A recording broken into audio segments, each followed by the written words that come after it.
everybody, and welcome to DGR TV. I'm Brian Anderson, news editor at Demand Gen Report. With me today, we have Klaudia Tirico, who is the feature editor at Demand Gen Report. And we have Devin McDonnell, who is the director of demand generation at G3 Communications, which is the parent company of Demand Gen Report. Appreciate you folks joining me today. Glad to be here. Yeah. Okay. So we're here to talk about a little new buzzword acronym going on called GDPR. But before we jump into it, we have a few words from our sponsor. This episode of DGR is sponsored by Oceanos. Head over to Oceanos' website to get a free GDPR screen to see where you currently stand before the May 25th deadline. So, all right, let's kick off this conversation, Claude. When it comes to GDPR, one of the focal points of it is the concept of consent. If you're doing any business with a European citizen or business, you need to make sure you have explicit consent from them, and it is clearly documented. Definitely. And, you got to review any kind of past, current, future practices of collecting and acknowledging the consent. We're actually in a phase where you have the green light to try and connect with any kind of EU context in order to get them to opt in at this point. Another really key thing here is that you have to also acknowledge the right to be forgotten, which kind of means that any contact in the EU is able to kind of, say they want out completely. Yeah, so it goes beyond like unsubscribing from a mailing list. You need to be able to clearly remove them from your database and also provide the proof that you actually did that. Maybe send them some flowers or something, say goodbye. Say, why? Like, why are you doing this to me? We're sorry to see you go, but here's the receipt for the reason that you're gone. So, Dev, when it comes to G3's process around consent, what does that look like? Yeah, so you guys covered a lot of good points. The first thing to note here is that there is no one-size-fits-all for every company. Every model's different. We are a digital media company, so our strategies will be a little bit different than everybody else's, but I will cover a couple things that we are doing on our end. The first thing, obviously, is identifying contacts that are in the EU and sort of isolating them. And then from there, working with a data partner to update those records, get email verification done, and any white space fulfillment. So any blank records, if we don't have, let's just say, country data on their record, getting that updated, which may increase that EU segment as we bring that data in. Once we have everything cleaned and updated and we have a final sort of segment of EU contacts, Klaudia, you mentioned green light period, and we're leveraging that green light period and reaching out to that EU segment and asking them to update their profiles, essentially. So update your profile, update your subscription preferences. What would you like to receive? Our newsletters, our content and resources, our events, stuff like that. And then the final thing is on all our forms, the first thing is adding a geolocation field on all of our forms so that A, we're capturing on any new form fills, most importantly, country, so we can identify in the future. And then also including a link to our privacy policy as well on all forms going forward and retroactively, so that any older forms that we have, if anybody comes in via Google search or anything like that and they fill out the form, we're covered there as well. Yeah, and it definitely seems like when it comes to those processes, it highlights the second big factor of GDPR, which is the whole idea of accountability. Businesses have to be held accountable for the data that they are collecting, and when it comes to the EU, you need to really hone in on maintaining that trust with those citizens by explicitly and specifically highlighting how their information is going to be used from a marketing standpoint. Yeah, and you kind of have to show it, allow them to see it in an easy to digest kind of format. what you're going to be, using their data for, and again, have that clear and concise process of managing everything. Because at the end of the day, you're going to have to keep all of your receipts, just almost like a tax audit. You know what I mean? Like, it's tax season now. I haven't gotten mine back yet. Have you? I haven't gotten mine. I could really use that money right now. When it comes to keeping receipts for G3, what does that accountability process look like for you? Yeah. So there is a little bit more than just keeping receipts. I mean, the first thing is setting up a subscription center, basically updating our subscription center, I should say. We're clear and being clear with your subscription type is extremely important, and your opt-in is extremely important. So in the subscription center, what type of outbound communications do you want to receive? We send newsletters, we send resources, we send digital events, live events, things like this, giving them an option to consent to each one specifically, and an opt-out for each one specifically. And then furthermore, a clear opt-out, you're talking about a right to forget, right? A clear opt-out for all, which deletes them from the entire process altogether, all communications. The next thing we're doing is reviewing and updating our privacy policy, the verbiage in our privacy policy, and making sure that our terms and conditions are clearly spelled out for GDPR compliance.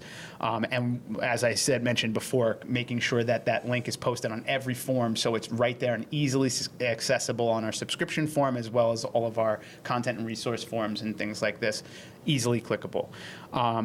And then the last thing we're doing is, on the topic of receipts, is basically creating an automated step in our marketing automation platform that will trigger whenever a new consent change is made by a record. So if somebody comes in and let's say they unsubscribe from our newsletter, but they still want to receive our resource offerings or whatever it is, there is a record of that logged, as well as the date logged in our back end. So we have an activity log of all of these consent changes over time, so that we have an audit essentially of everybody's consent steps over time. Yeah, well, you brought up marketing automation, and that's actually an interesting point. When it comes to GDPR, the whole idea is the company, the business has to be accountable for their internal data, but also you need to make sure that the third-party tech and data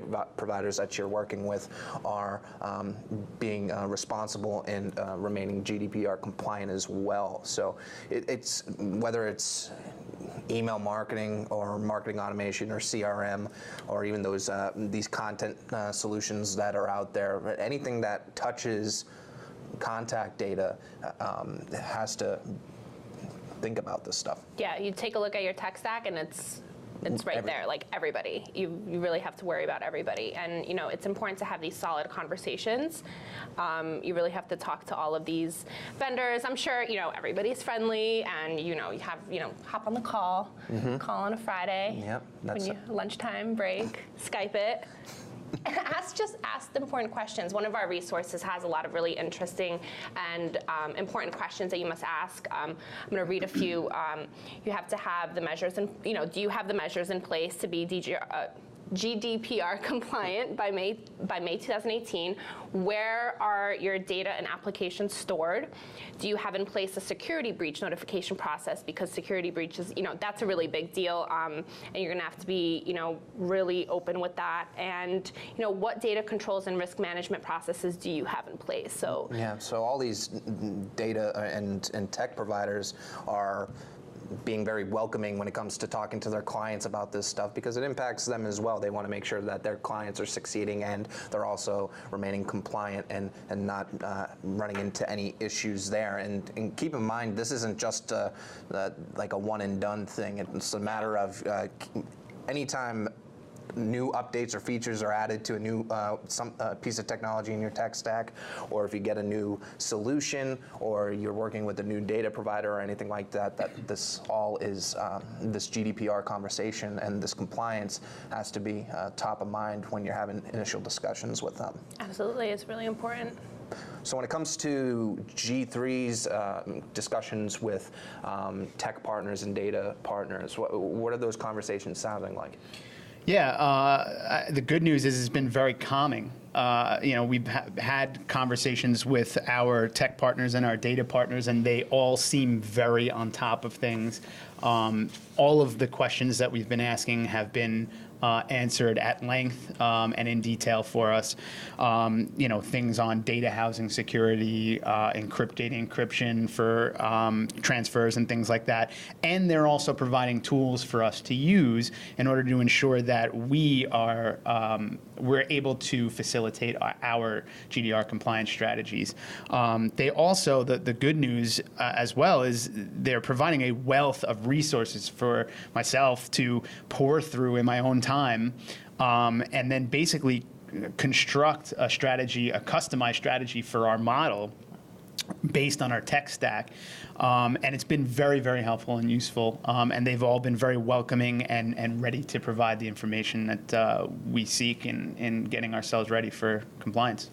Yeah, it's important to know that these tech providers and data providers have these resources readily available for their clients. So be sure to be having those conversations with them and asking these types of questions and going from there. Yeah, and at the end of the day, nobody really wants to work with anybody that's not GDPR compliant, because it's going to get everybody into trouble, and you're going to shell out a hefty sum of money. Yep, exactly. And I could find so many ways to use that money. Yes, no, that instead of paying for compliance fines. But yeah. We covered a lot of great stuff here. Let's highlight some of the key takeaways based off of our discussion. One thing is that you definitely need to take a look at your current database and find those gaps. Get to know it, you know? Yeah, sit dive down, into it a little have bit some more. wine. Yeah, Light some candles. yeah, light some candles. With your database? Okay. Anyway, then afterwards you got to figure out what processes you're going to put into place to not only receive that explicit consent from your current database, but also setting up the processes for future prospective customers or clients as well. Yeah, I don't know if we covered this yet or not, but you really have to also kind of figure out what kind of data you actually need and are going to use and are going to find beneficial to your business. Yep, that's a big part of it. You don't really, if it's something like, I don't know, what's your favorite breakfast food? What's your grandma's middle name? Exactly. How is that going to be used against me in marketing campaigns? Exactly. So don't keep the data you won't find useful, because there's just, ain't nobody got time for that. And ultimately, it comes down to just preparing for the worst in any kind of data breach or anything like that, being holistic with the data that you have with your EU clients, or customers, or prospective customers, just making sure that you have all of that information on record as to when you obtained it and how it was used.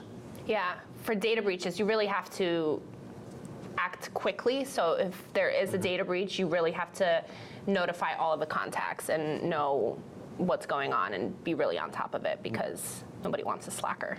And in the end, when it comes to just all of this, it's like a 5,000 word regulation, and not everybody is a wizard when it comes to data compliance. The lingo so, is probably crazy in there. I wouldn't even. I get lost in it. So when it comes to finding somebody that does have that knowledge and insight, whether it's an outside legal counsel or even hiring a chief data officer within your company to really grab this bull by the horns and make sure that you're compliant by the 25th, that's another option that might be worth looking into.